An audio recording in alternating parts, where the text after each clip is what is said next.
Hello, I'm Locke Meredith. I'd like to invite you to join me on the next Legal Lines. We have on the show Paul Rabalais. He's an attorney from Louisiana, obviously, but he also has a master's in tax law from Boston University. Paul's going to talk to us about estate planning. He's going to talk to us about things you can do to maintain eligibility for Medicaid. And he's also going to talk to us about succession law. So join us on the next Legal Lines with Paul Rabalais.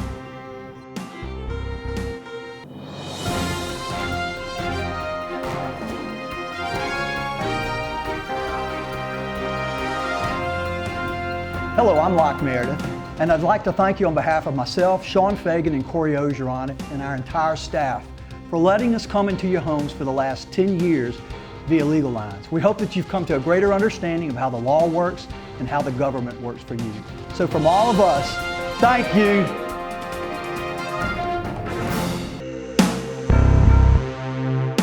Welcome to Legal Lines. I'm Locke Meredith, and I'm very pleased to have on the show today Paul Rabalais. He's an attorney here in Baton Rouge. He specializes in estate planning and a lot of other stuff, frankly. Also an author. Paul, thanks so much for being on the show today. It's great to be here. It's really an interesting area of expertise because folks, I don't think really like to think about it, estate planning, because you're contemplating death and transfer of assets and just all the issues that raises. And frankly, you've written a book on it. You have a significant amount of information. Give the folks a little background detail about yourself.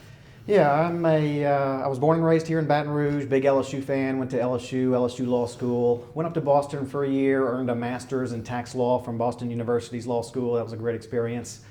Came back down, worked for some of the top law firms in the state. Here. Yeah, for about 3 years, and then 17 years ago, started my own firm, my own practice, and really all that we do is just help ordinary Louisiana families set things up so that when something happens, either a death or someone becomes incapacitated, things are in place so that it's easy for the family, there's minimal stress, cost, the right people are in charge. So, all right, well, let's break it down. First of all, folks, I think as I was reading, you got your undergraduate in business, finance? In finance, right. And then attended LSU Law School. Mm-hmm. How'd you get up to Boston? That's pretty prestigious. Yeah, it was a great experience. Most people, when they finish law school, they go out, they start their careers. Hang their shingle or working for somebody. Right. So, but I wanted to specialize. I really liked the area of tax law and had this opportunity to go to Boston University and earn this master's in law, which really was a great experience. I learned a lot about the tax system and estate planning and really got me a big jump start on my career.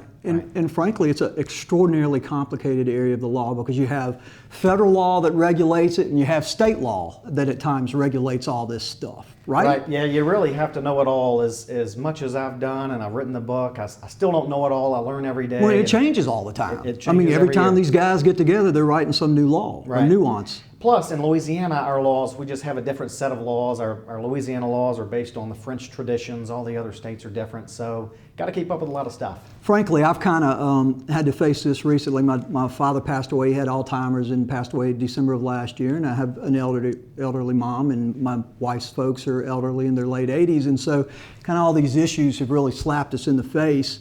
And so I want you to explain to folks why we need to think about this stuff, not only for ourselves and for our children, but for our loved ones, our parents. Yeah, and there's so much uncertainty in life. You never know when something's going to happen. So it's something really every person, every family has to address. If you don't address it, it can be a real nightmare. Just when you talk about what happens when somebody dies, it's the courts then appoint someone to manage your estate. There's state laws that determine who gets your things and when they get it. And the whole idea behind estate planning is really to put you in control of all those things so the right people are in charge. Who you decide to be in charge. Who you decide to be in charge, who's going to get it, when they get it. So a lot of financial decisions, a lot of legal decisions. Well, and frankly, it can be very expensive, both in terms of taxes that you pay and expenses you incur to process the transfer of the assets if you don't do it right. Yeah, there's so many tax laws out there, from estate tax to income tax to capital gains tax, property tax. All that plays into setting things up right to make it easy for your family. Yeah, and the bottom line is the government, for the most part, they are a silent partner as long as you're sending them your income taxes timely. But they're a partner, and the percentage that they get determines on how basically you structure things. Right, right. Very, very important. Yeah, people have so many different kinds of assets these days. They have real estate. A lot of people now have 401k accounts that Which they is roll retirement. into IRAs, and there's an entire set of tax laws that apply to those. There's other assets. People have investments outside of their retirement accounts, different set of laws there. So you really have to coordinate all that, have a plan, and make sure that you do what you can. You've worked your whole lifetime to build this up. You want to make sure you preserve it for yourself. All right, in my head, the way that I've had to frankly deal with it, and also the way to kind of process how we were going to present this information, is really what estate planning is planning on the eventuality of your death and how you want your assets transferred and to whom, and whether or not you can control, even after the grave, Right. how those assets are going to be handled. Right. So explain folks in a little more detail what the estate planning is about.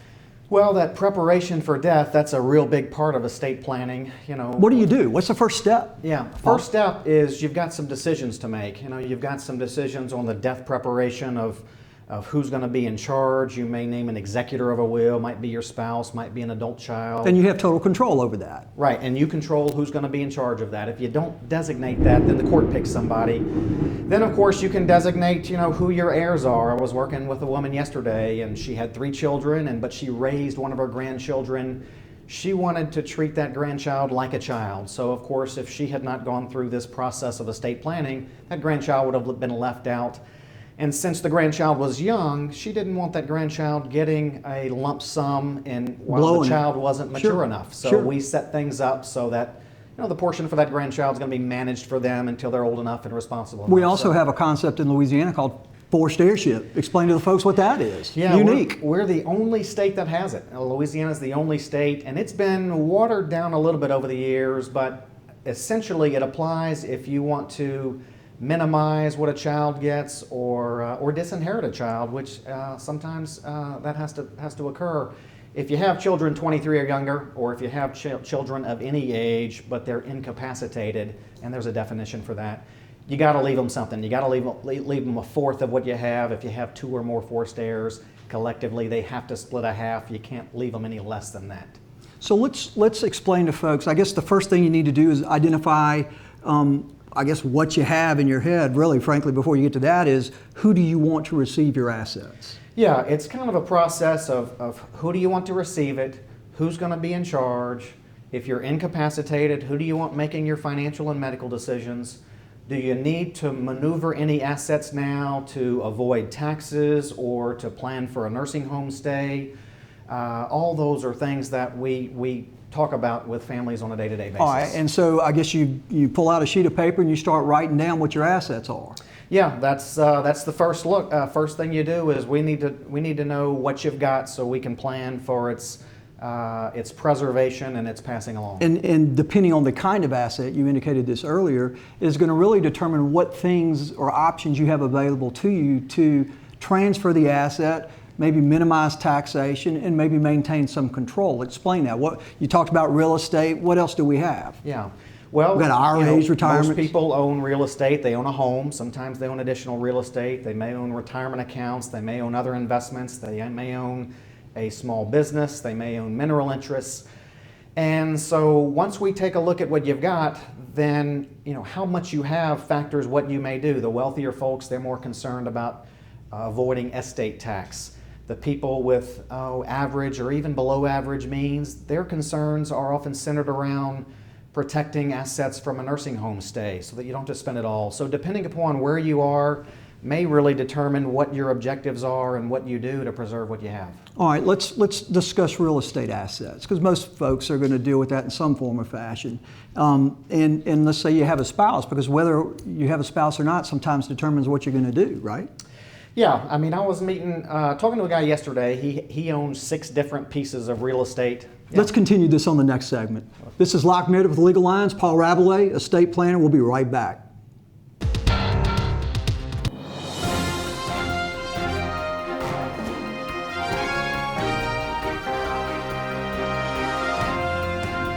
Hello, I'm Locke Meredith, and I'd like to thank you on behalf of myself, Sean Fagan, and Corey Ogeron, and our entire staff for letting us come into your homes for the last 10 years via Legal Lines. We hope that you've come to a greater understanding of how the law works and how the government works for you. So from all of us, thank you.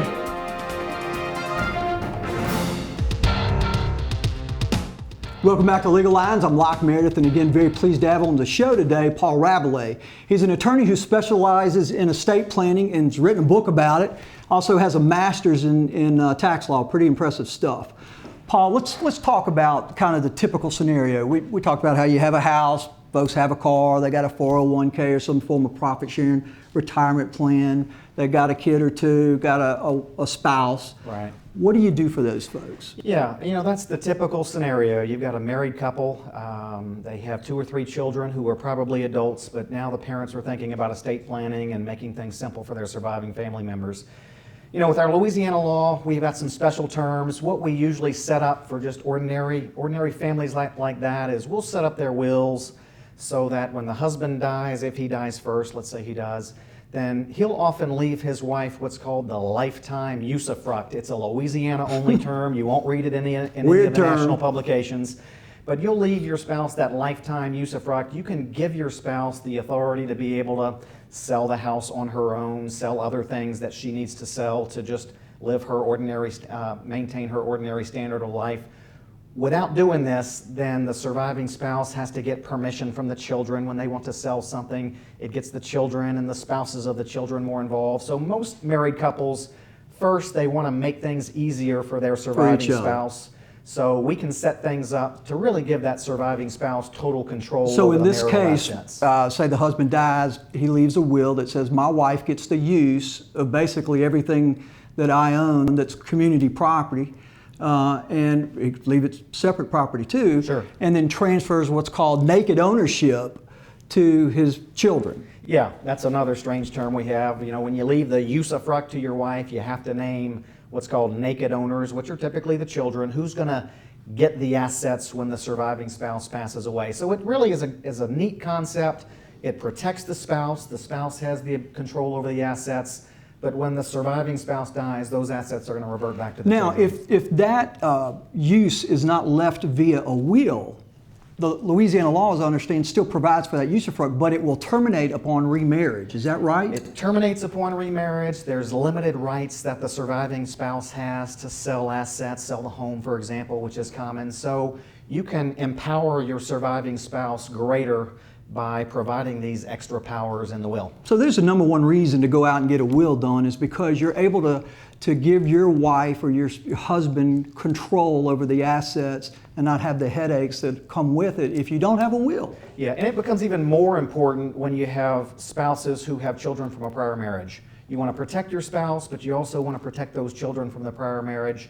So that's kind of a recipe for disaster if you don't set things up. The great thing about a will is that you can identify specific pieces of property or items of property that you want to give to a particular son or daughter. Yeah, exactly. In fact, last week we finished a will for a couple. They wanted their daughter to own their home after they passed away. They wanted everything else split equally between the 3 children. Of course, with a will, you can designate those kinds of things. What other are typical things that you make sure are in a will that folks need to think of considering?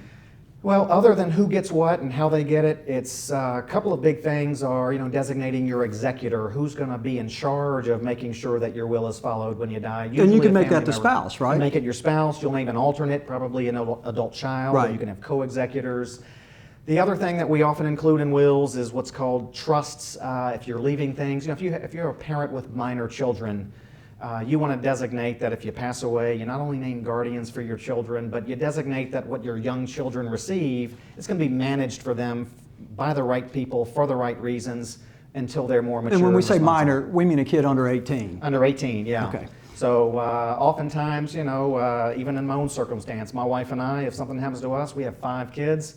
We want to make sure that my sister manages things for them until those children are old enough to handle it for themselves. And the beauty of the trust is you're able to leave those assets to the children, but you can really wait until because if you die without a will, they're going to get It's going to be dumped in their lap when they're 18, and then a judge is going to supervise how it's spent before then. And if you leave it in a trust and designate who's going to be in charge of, they're the beneficiaries, they're the ones who are get the benefit of the trust. Right. But it's managed by someone who you deem has their best interest at heart, but also making sure they don't go blow it. Exactly. And you can designate until they're 69. Sure. Or sure. you could make it 19. It doesn't matter. It's up to Right. you. Very few limits on what you can do there. Again, the purpose of the will is to give the folks who are writing the will greater control of what happens, and it's not leaving it up to the judicial system and the laws of the state. Right, exactly. Puts you in control of everything so that you make sure it's used for the right reason. Interesting about a will, you know, everybody thinks that they have to go to a lawyer, but there's actually what's called an holographic will, right? Yeah, in Louisiana, we're one of a few states that allows handwritten, or the term is holographic wills. Those scare me a little bit Right. because, you know, one word down the One wrong screw way. up and it's thrown out. Right. So to tell you a quick story, I was in court, actually. I don't go to court very much, but a woman had cancer, and she wrote in her will, she said, I want my mother to be able to live in my house if I die until she goes in the nursing home, and then I want my daughter to have a place to live, and then I also want my husband to have a house also. So she died. We didn't know who to title the house to. We wound up in court. It was a big mess. 3 people fighting against each other just because she wasn't. She didn't know how to say what she wanted to happen, Exactly. and that's what a lawyer's job is Yeah. in your area of expertise. Yeah, right. Another huge consideration is maintaining eligibility for Medicare. Government-provided services in the event, for example, my father was in a nursing home the last year and a half of his life. Extraordinarily expensive, can wipe out your estate like that if you don't take certain steps. Explain to the folks what they can do. Yeah, it's a big deal now, and most people wait too late to plan for this. The whole thought being, if you have to live at a nursing home, nobody plans Right. or wants to live in a nursing home, but sometimes it's inevitable. You have to because of your condition. Well, and we cared for him for 4 years, and There then you it go. just became Yeah.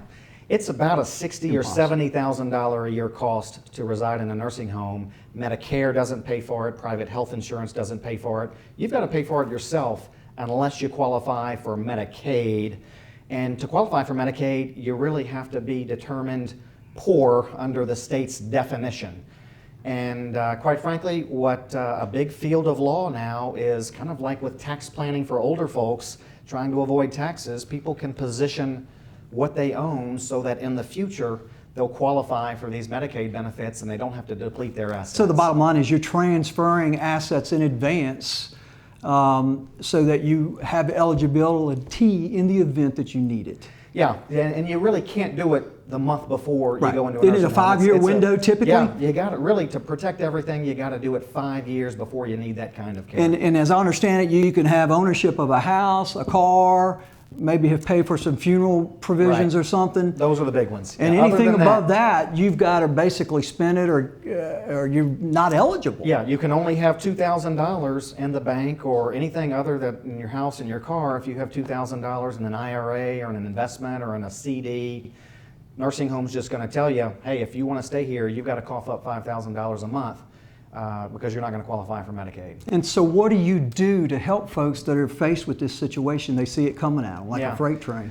Well, there's some particular types of trusts that we can use where you can put your assets into a trust, you can be the trustee, you can be in control of that trust. Those assets are going to go to your children when you pass away. So it's a little complex, but the idea there is a mechanism for you to stay in control of your assets, put them into a particular type of trust, and 5 years later those assets will be protected. And you're eligible for that care. Right. Fantastic. Let's continue this on the next segment. I'm Locke Meredith with Legal Lines, Paul Rabalais. We'll be right back.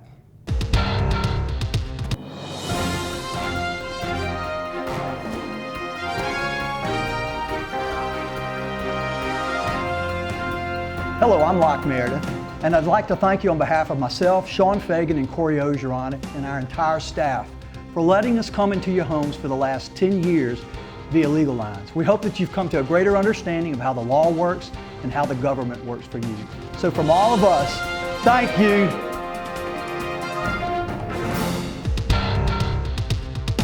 Welcome back to Legal Lines. I'm Locke Meredith, and again, we're very pleased to have on the show today Paul Rabalais. He's an estate planning attorney, also has a master's in tax law, and we're talking to you about what you can do to prepare. Paul, let's shift gears a little bit. We talked about you need to plan how you're going to disperse your assets.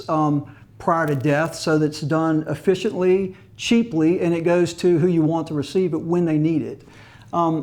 We talked about things and steps you can take, things you can do to maintain eligibility in the event you need care from the government, because you got to have basically very little to qualify.